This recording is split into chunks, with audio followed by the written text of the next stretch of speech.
Thanks for that. I hope you had some stimulating short discussions in this break so you can continue them during our longer lunch break too, because obviously a big part of this is for us to speak with one another as well as listen to the speakers and speak to the speakers during these intervals too.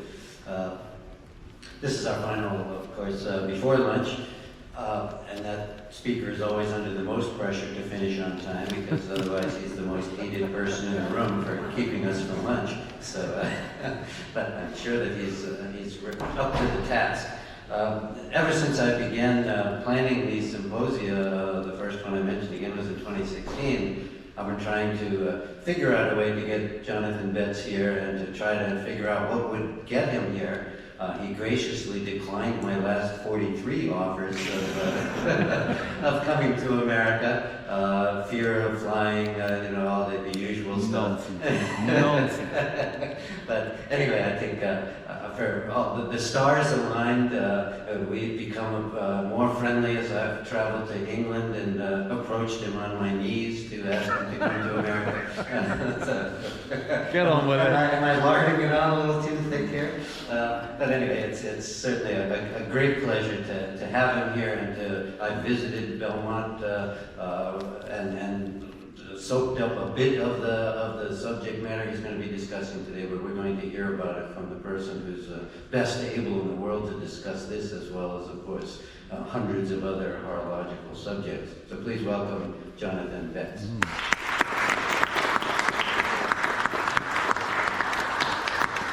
Here we live for the build-up. Follow that, eh? Well, I'm timing this with a Tompion pocket watch, so don't blame me if you miss your lunch. Well, good morning, everybody, and thank you again for those nice things, none of which is true, by the way. You need to know that. Well, what can I say? Lord Harris was one of the most important figures in 20th century antiquarian horology.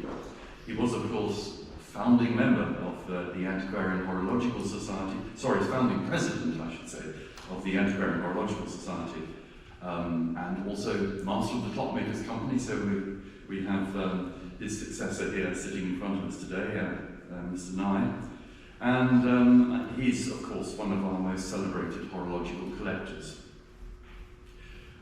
Born in 1889, Harris lived to the ripe old age of 95 and took a passionate interest in horology since childhood. Before he started collecting, it seems that there were just 3 clocks at Belmont, the family home you see here. But by the time of Harris's death in 1984, there were over 340 of them. Now, this is nowhere near as large a collection as Gilbert's that you heard about this morning from Ollie's fascinating talk. But nevertheless, it forms one of the finest collections of horology in private hands in the UK to this day. Which do I press? Is it the arrows? It's just this one, is it? Oh, that, okay, right. Yeah, it's a remarkable fact then that Lord Harris, as a boy, was collecting clocks and watches when Queen Victoria was on the British throne and Grover Cleveland was US President, and he was still collecting clocks when Mrs. Thatcher was Prime Minister and Ronald Reagan was your President.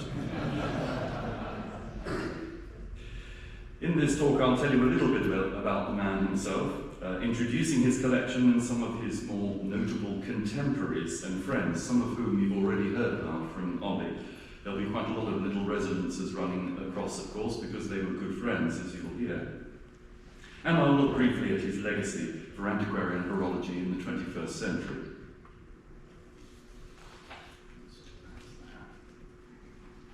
So who was the 5th Lord Harris?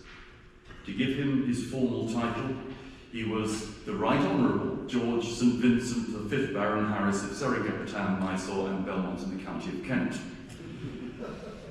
In his lifetime, the social system in Britain was more formally observed, as you're probably aware, having seen Downton Abbey and all that. And forms of address must seem very outdated today, especially outside the UK. With the family's servants and with tradesmen, he would have been referred to as my lord, or your lordship, while acquaintances of the middle class would simply address him as Lord Harris. To close male friends, he would just be Harris, and only the family would call him George. Born in London on the 3rd of September 1889, he was the only child of George Robert Canning Harris, the 4th Lord Harris, and Lucy Ada, née Jervis. One of Lucy Ada's ancestors was John Jervis, Earl St Vincent, the celebrated British Admiral and ultimately First Lord of the Admiralty. So in his memory, the parents named the new baby George St Vincent Harris. Earl St Vincent, as First Lord of the Admiralty, had been ex officio chairman of the Board of Longitude and was responsible in 1805 for ensuring the great chronometer makers Arnold and Earnshaw received their rewards. So there was a nice horological element in Lord Harris's family well before the 5th Lord. The Harris family that Lucy Ada married into had distinguished themselves over many years. The 5th Lord Harris's great-great-grandfather is seen here. Can you use this?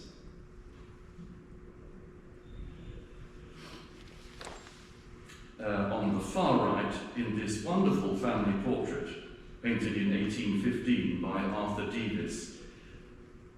In 1799, as General Harris, he had been Commander-in-Chief of the British Army during its assault on Seringapatam, the capital of the state of Mysore in Western India, and had defeated Tipu Sultan, the famously known Tiger of Mysore, the ruler of that state. His defeat secured the state of Mysore for the British Empire, which is obviously a subject we handle very sensitively today in relating Belmont's history. For his achievements as an army officer, General Harris was ennobled as the First Lord Harris, and in 1801, it's not gone.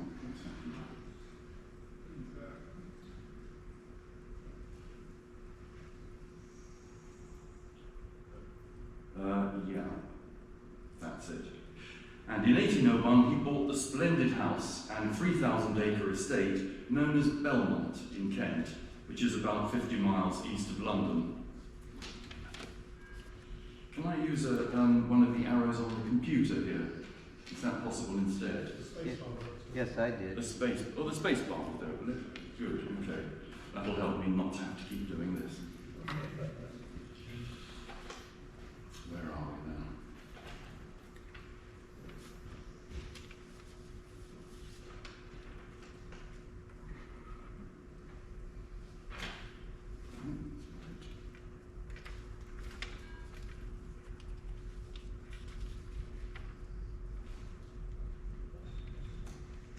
Okay, that's better.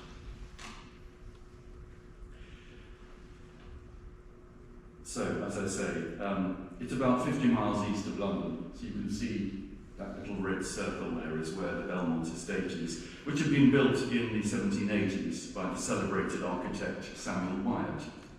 Belmont would remain the principal home of the Harris family until modern times.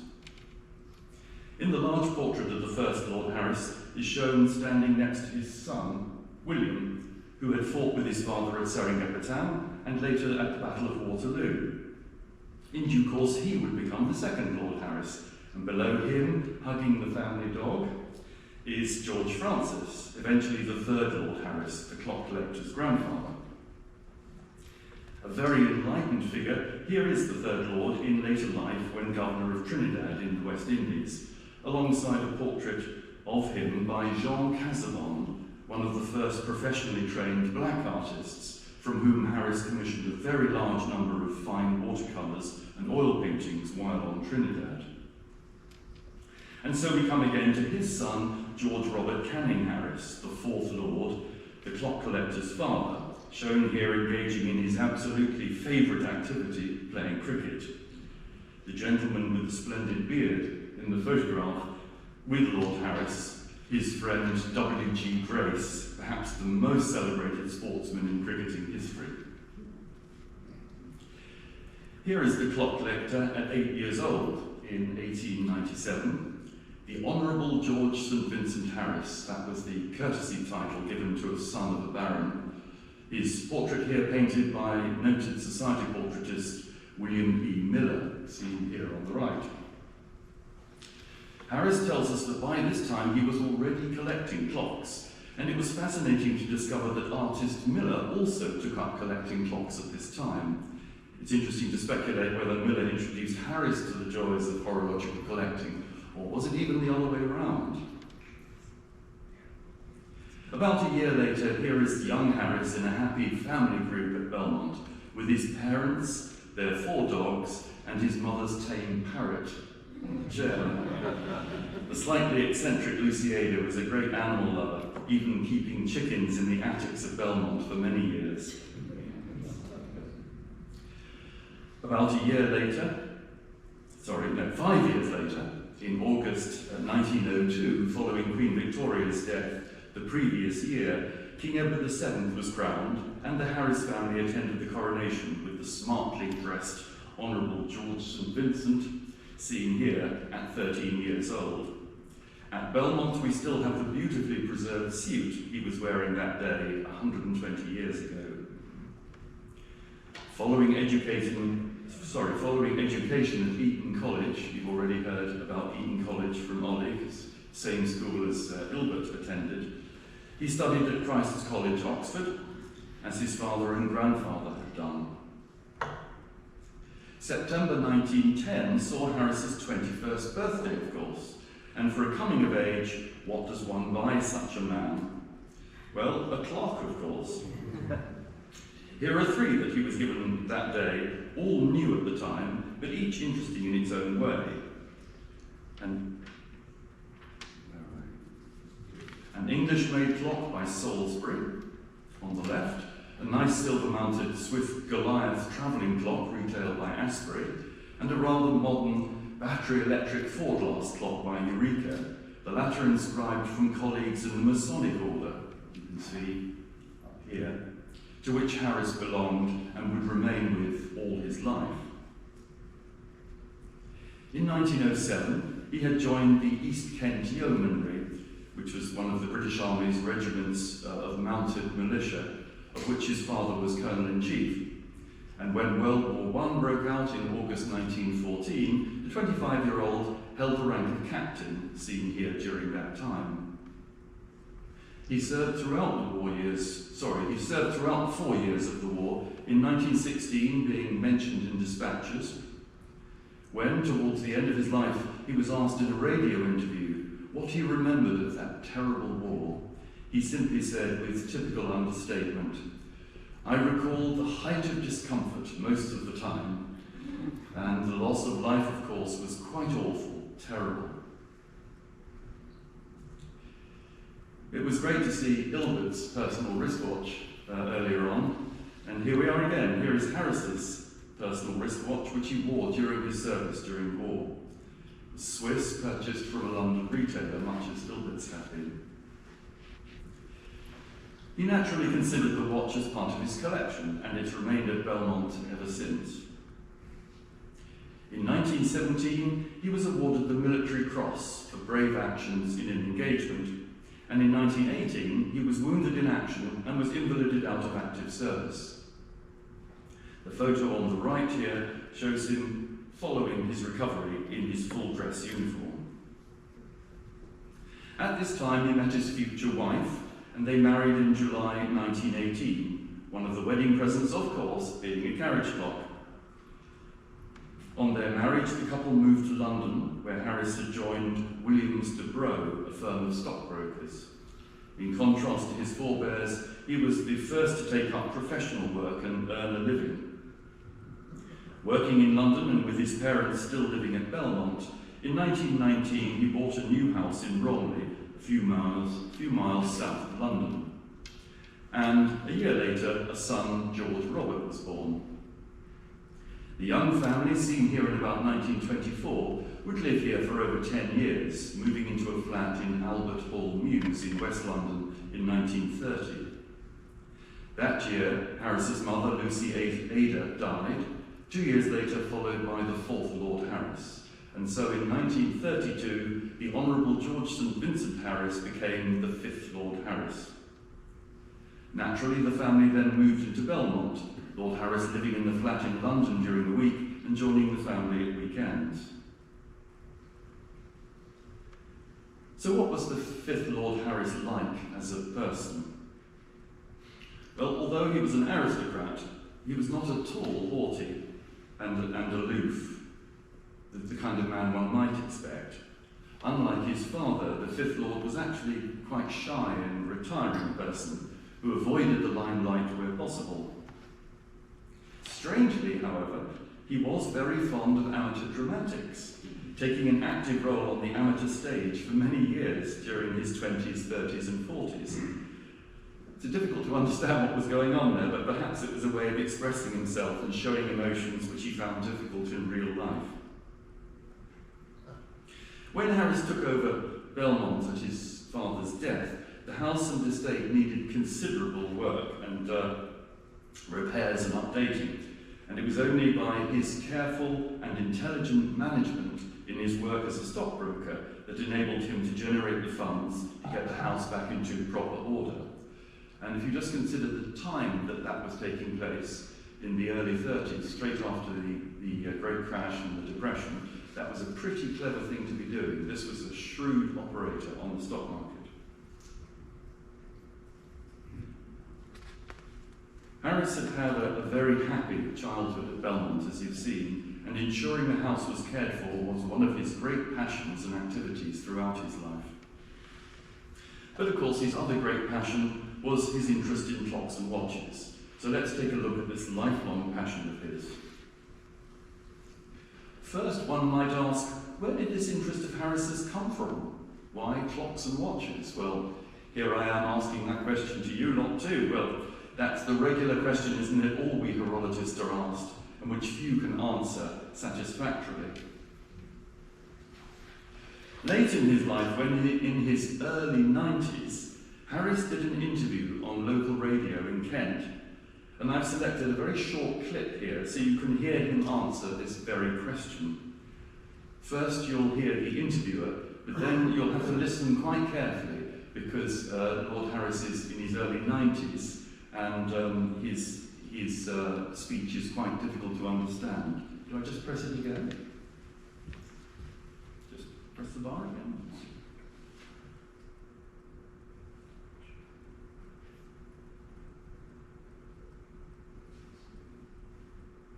Not have failed to have heard the noise of many clocks ticking and chiming in the background.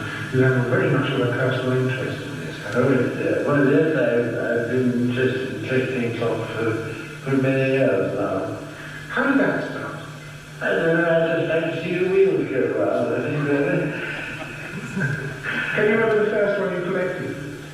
Well, I don't say the first one, but the first one I ever bought when I was a child was a little round clock in a red leather case. And I saved up my pocket money and I paid 3 and 6 for it.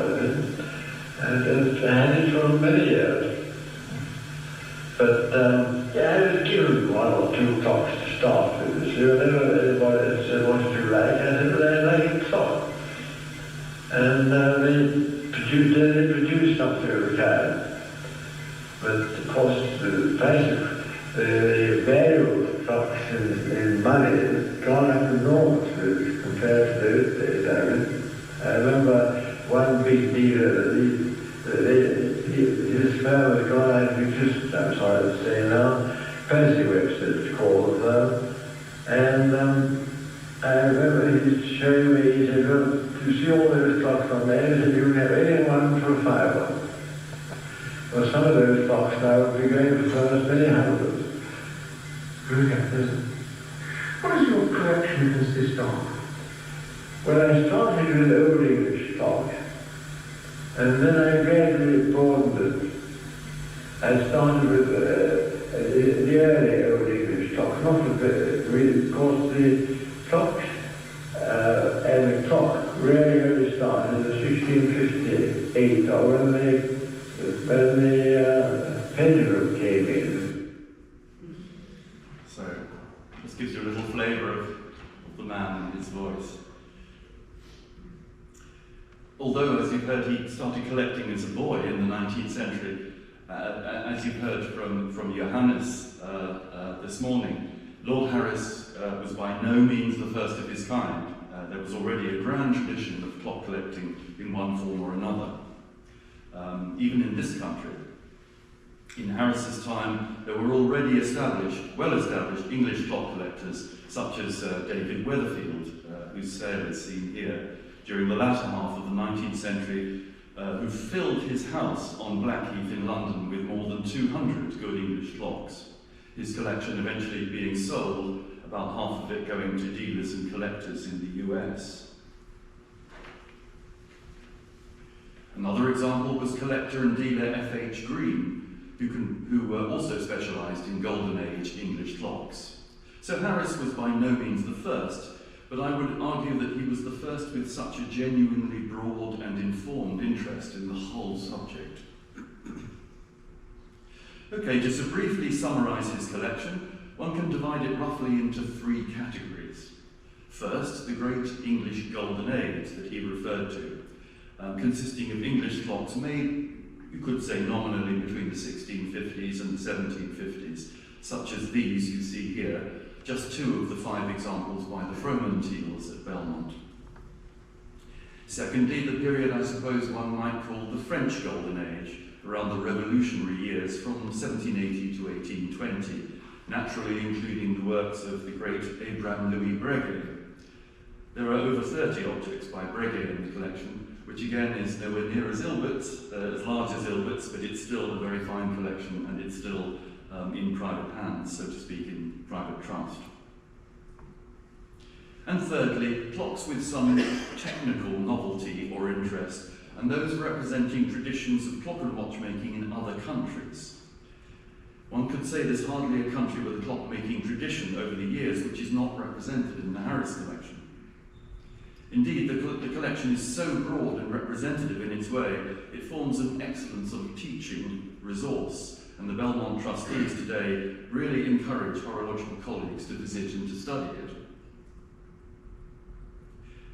We're very fortunate in that, in his meticulous way, rather like you've seen with Ilbert, Lord Harris kept pretty much all of his horological correspondence and recorded his collection in a little collection book echoing what Ilbert did. In it, as well as a description, he usually records where he got things from, how much he paid, and any known provenance. And needless to say, it reads like a dictionary of all the major players in the 20th century antiquarian horology business, and is a hugely valuable and interesting document.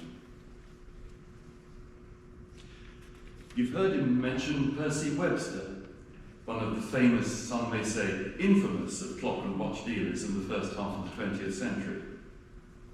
Webster was notorious for selling clocks which had been heavily restored and sometimes even completely faked, though I have to say his stock was often very good and no total fakes were sold to Harris. Here is Percy Webster alongside a letter to Harris from Webster's son Malcolm, who succeeded him in business. Another firm Lord Harris had a lot of dealings with was Charles Frodsham, owned by the partnership of Clowes and Jauncey, seen here, Clowes at the top and Jauncey below. Philip Clowes had a particularly good relationship with the Harrises, here seen in a jolly letter sent to Lord Harris after a visit to Belmont. Clowes had just joined the Navy. This is in the 1940s. Clowes had just joined the Navy, and Lady Harris had suggested they shouldn't have accepted him, as he was too old, had a bad leg, and also needed to lose weight. He says, "Tell Lady Harris from me that in spite of the rot, I don't feel too old for the Navy, and if they would only give me a more active job, then I wouldn't be so fat. Another of her remarks. Really, I don't know why I was so pleased to see her again. They did get on well. Here's another fellow you met earlier on.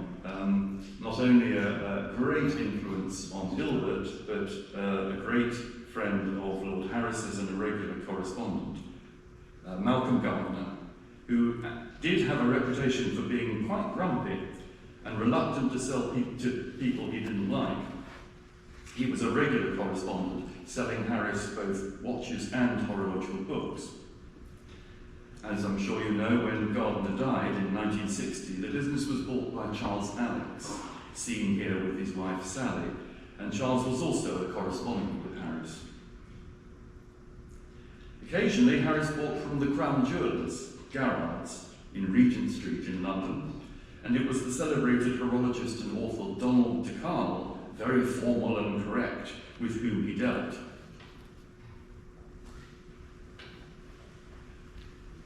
Perhaps one of the most important contacts was horological and fine art dealer Ronald Lee, author of the book The Knibb Family Clockmakers, who specialised in clocks of Joseph Knibb. And Lee sold Harris some of his finest and most important items. I'm sorry I wasn't able to find a better photograph of Ronald Lee for this, but I think that gives you an idea of the man. Another you've heard of earlier was, of course, the firm of Breguet's in Paris, run during Harris's time by Monsieur George Brown, who sold Harris several of his Breguet watches and who copied certificates and information from him whenever Breguet material was needed. For Lord Harris's clock collecting, this was his nerve centre, his study at Belmont. It was here he spent most of his horological life, studying, corresponding, buying, and occasionally selling if he decided to upgrade his collection. In fact, towards the end of his life, he virtually lived and even slept in this room, his butler serving his meals at his desk. So it's a very special place in his life. Another special place for Harris was the adjoining room, just through that door, which was the small space he called his workroom. This room, like most of the rooms at Belmont, was also a place for displaying clocks. Note, for example, a Virgin Fuller wagon spring and what is it? It's an 8-day Lancet shelf clock with brass mainsprings, I think. And there's one of 6 automata clocks which are in the collection in various places. Notice, by the way, he calls it his workroom, definitely not a workshop. Aristocrats do not have workshops in their home. And yes, he did like to dismantle his clocks sometimes, but if he got into trouble, it was usually one of his London clock restorers who would be called down to Belmont to help him get out of trouble. So who were these craftsmen? Well, again, it's just like a list of the most talented clockmakers of the mid-20th century, including the specialist clock restorer Charles Hobson, seen here, who did quite a lot of work for Harris before the war. And Dan Parks, of course, of Rowley Parks, who took over from Hobson during the Second World War, and whom Harris employed through to the 1960s. Parks had a business which had been in Spencer Street in Clerkenwell in London, but their premises had been almost totally destroyed during the war when it received a direct hit from a German flying bomb in 1944. This clock by Perigal was Harris's and was on the premises at that time, and miraculously only suffered damage to the enamel dial. As you can see, a few cracks and splinters there. Remarkable survival. For more specialist work, including watch and chronometer work, Harris used the celebrated chronometer and watchmaker and author Bill Gaisley, who ran the company of Ashley and Sims. And for restoration to his casework, he employed Percy Dawson, Dawson would continue in business as a clock case restorer right up until the 1980s. Occasionally, Harris would buy replica clocks if he couldn't buy the originals, and the London firm of Thwaites and Reed, run by Geoffrey Buggins, seen here, specialised in such things in the 1960s and 70s.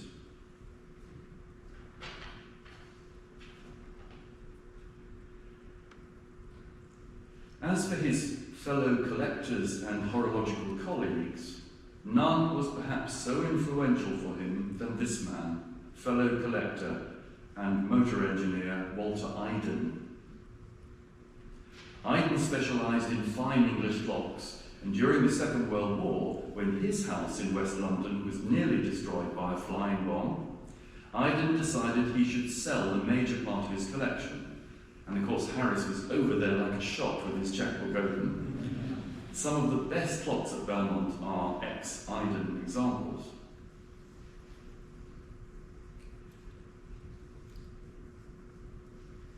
And I don't have to say much more about this gentleman. You've heard lots of interesting stuff about him. His close friend, collector Courtney Hilbert. Suffice to say, if you find a letter on blue paper like this addressed from 10 Milner Street, it's bound to be interesting. Ollie also referred to Cecil Clutton, the famous watch and clock collector and author. And here is Sam, as he was known to his friends, Sam Clutton, noted for his expertise in the history of watchmaking, church organs, and especially historic motor cars. He too regularly exchanged information with Harris. Harris's correspondents were not just British, and following a visit to the US, he was in touch with the collector Charles Kalish and Edward Smith, seen here, curator of the James Arthur collection at New York University. A quick sweep.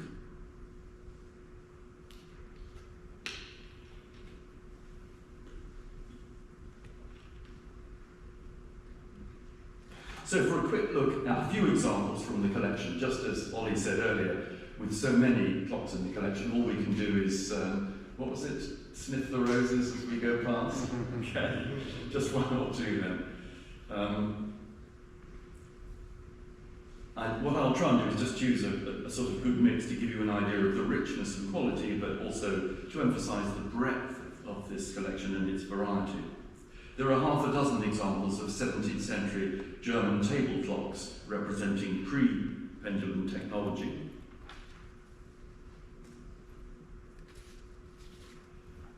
The collection naturally majors in early pendulum clocks from the Golden Age, such as these dating from the 1660s by John Fromentiel on the left, and on the right one of 4 examples by Edward East. This wonderful weight-driven wall clock, I must say, is a particular favourite of mine, and I have already mentioned to the trustees that if they ever want to give me a retirement present, this is certainly the one for me. They didn't take it too kindly, I'm afraid.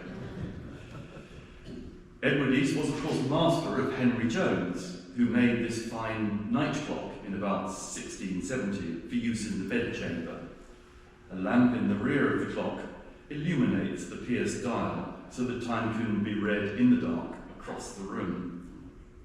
Needless to say, these clocks are exceptionally rare today, most of them going up in flames over the years. Lord Harris was particularly fond of the work of Joseph Knibb, there being 10 examples of his clocks at Belmont. This is a fine month-going Roman striking table clock, another of my personal favourites. Another maker Harris admired greatly was George Graham. Here are examples of the small, medium and large table clocks, the latter Grolsonnery striking. There's also a good Graham long case in the clock collection. When we exhibited these at Bonhams, James Stratton said that we should really call them Mummy Bear, Daddy Bear and Baby Bear.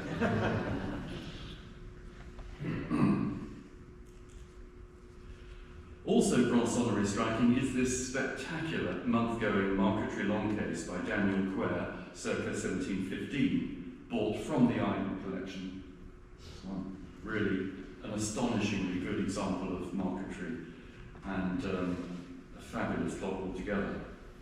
And on the right is a rare table regulator by that most interesting man, Henry Hindley of York, dating from about 1740.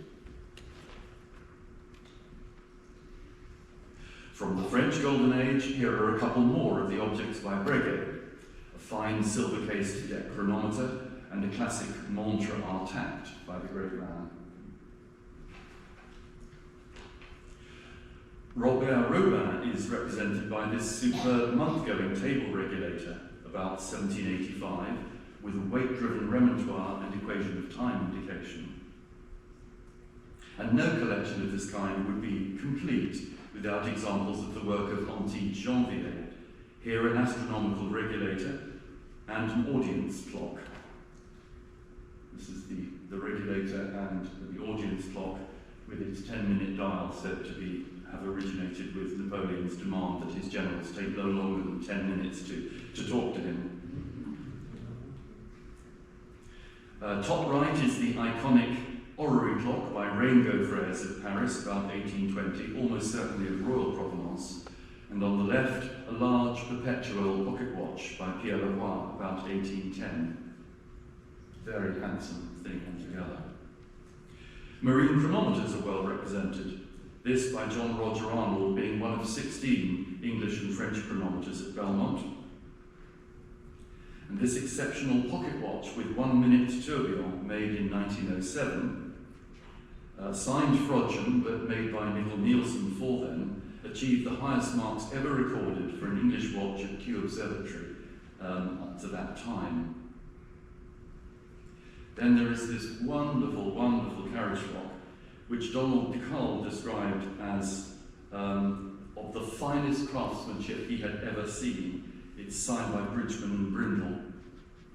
It indicates mean solar and sidereal time on two separate trains, but controlled by one balance, rather in the manner of George Daniels' space traveller's watch.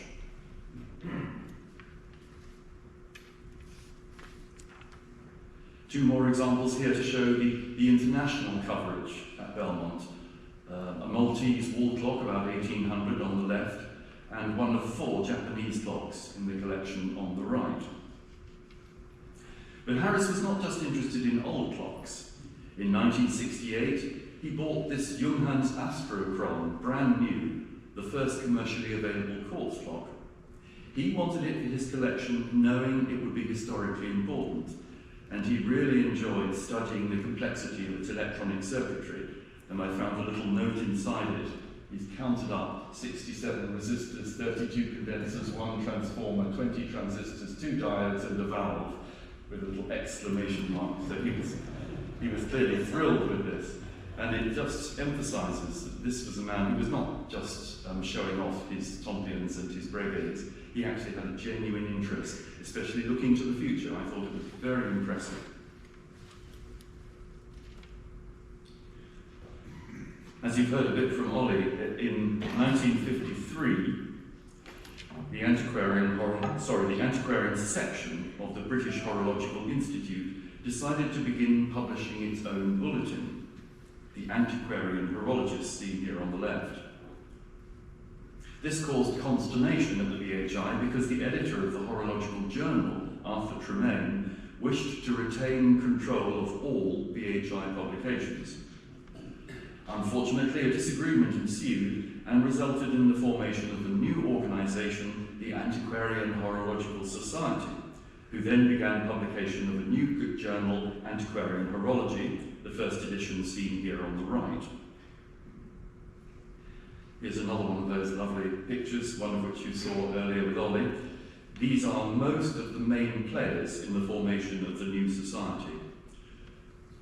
From left to right, Frank Ward, Percy Dawson, Robert Folkes, and of course Courtney Ilbert there in the middle, Charles Drover, H. Allen Lloyd, and F. Knowles Brown.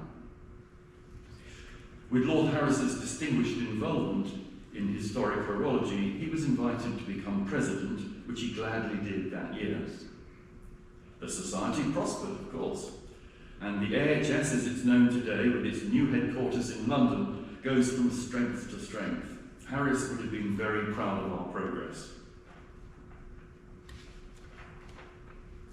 In subsequent years, the Society has organised a number of fine horological exhibitions, all supported by Harris, with loans while he was alive, and the Society has published many books, also supported by our President when appropriate. Cecil Clutton was naturally also a founding member of the Society, and when Lord Harris was searching for a watchmaker to overhaul and restore his Breguets, Clutton suggested a new name, a young watchmaker called George Daniels. Here is Clutton's letter to Harris, in which he says of Daniels, "Although not out of the top drawer, he is completely civilised, and I feel pretty sure you will like him." And I'm feeling a bolt of lightning about to strike me on the back of my neck, but I thought that would amuse you.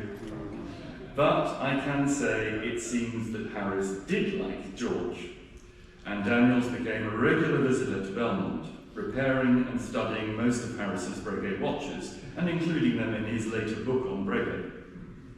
Here, a few years later, hang on, where are we? Is George and wife Julie having tea with Lord and Lady Harris in the orangery at Belmont, so they did get along famously.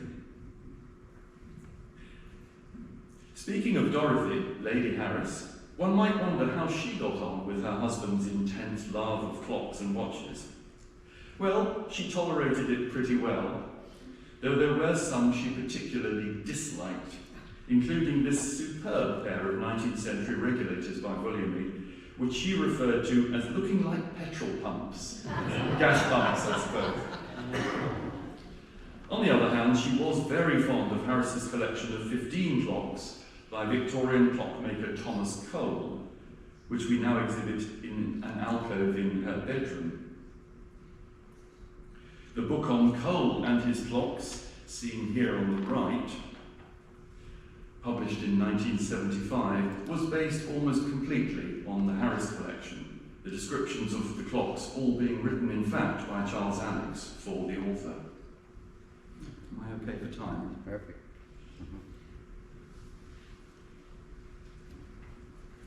Sweet.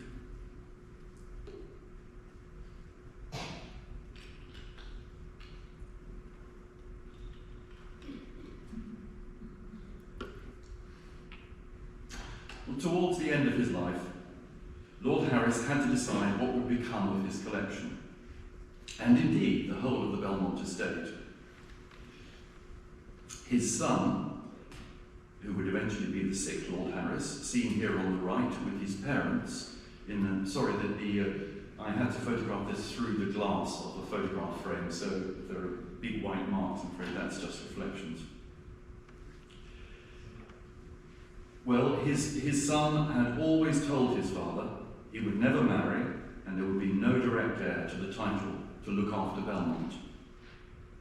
So Lord Harris decided to establish a charitable trust, the Harris Belmont Charity, to be inaugurated on his death to preserve and run the estate and the house and collection, and to open it to public visitors during the summer months.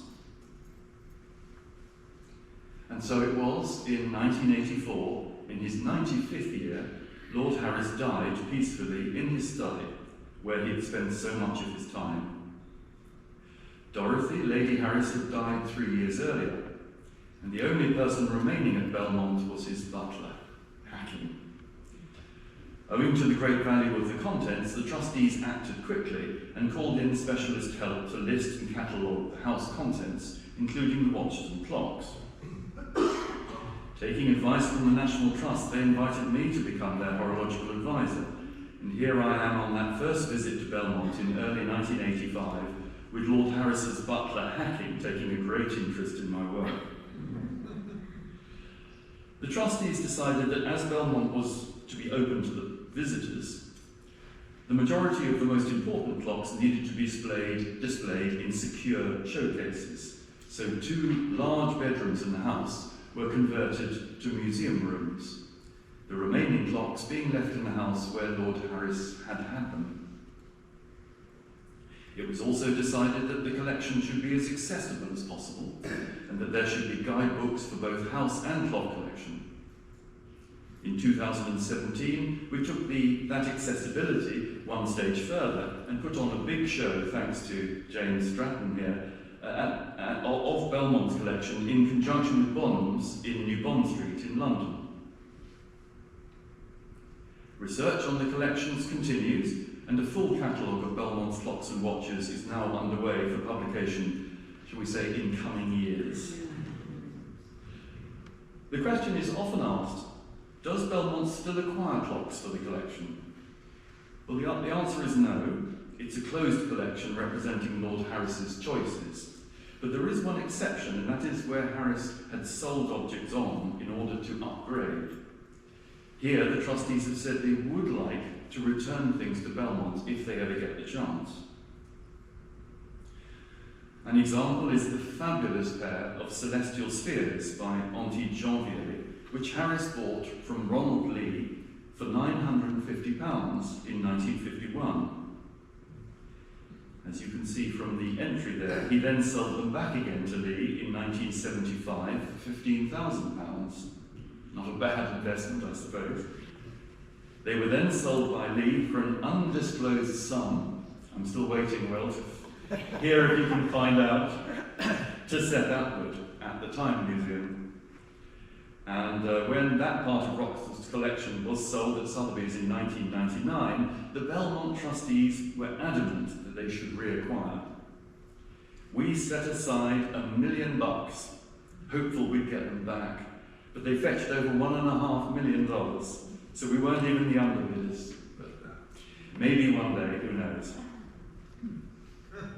On the other hand, this pocket chronometer by Thomas Earnshaw, bought from Webster in 1945 for £60, was sold to George Daniels in 1978 for £2,000. When this came up again at the Daniels sale at Sotheby's in 2012, we were successful, and the watch is now on display in our museum at Belmont.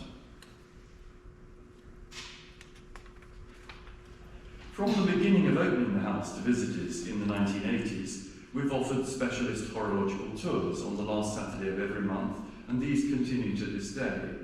And as some of you will know, we also do specialist tours for you guys whenever you want. You just have to let us know. And over the years, Fortunat has been with us several times with groups from the US to Belmont. And Nick Lerescu used to bring people along to us too. So some of you have been to Belmont, but if others haven't and they'd like to, just let us know, because the trustees really want to make the house accessible to people. In terms of commemoration, just outside the orangery at Belmont, there is a tulip tree. You can see this tree here. It was planted in 1889 to mark the birth of George St. Vincent. Today it's being very elderly and is held up on props. So, in 1989, to mark the centenary of the birth of the Fifth Lord, the Antiquarian Horological Society sought permission for Lord Harris's son, the Sixth Lord, to plant another tulip tree. Oops, where are we? Let's go back a second. 33 years, where are we? Plants another tulip tree to commemorate our late founding president, and here is the Sixth Lord Harris planting that tree in 1989. And today that tree is now fully grown. Here it is seen outside from the house, and the other tree is just to its right. So we actually have two tulip trees now celebrating our late president, the great clock collector. Nearly 40 years then since his death, what can one say of Lord Harris's legacy? Well, his wonderful house and collections, so generously made available for everyone to visit in perpetuity, is a great offering for the people, as was his support of our subject over a long life of interest and encouragement. His founding presidency of the Antiquarian Horological Society, still going from strength to strength, is also surely something he would be very proud of. I was thinking this morning of Johannes's definition of what makes a brilliant collector, and I think Harris ticks most of those boxes. Certainly, I think you'll agree, a very fine quality collection. It's incredibly well documented with all his correspondence and his notebooks. And he made it available to the public in perpetuity by not giving to a museum, but actually creating a museum at Belmont. And Belmont's profile continues to grow, just this year becoming another new venue for the much-loved BBC TV programme Antiques Roadshow. I've no doubt that if Lord Harris is looking down on us today, he will be very satisfied that his house and collections and the future of our subject are in good hands. And I'll stop there. Thank you.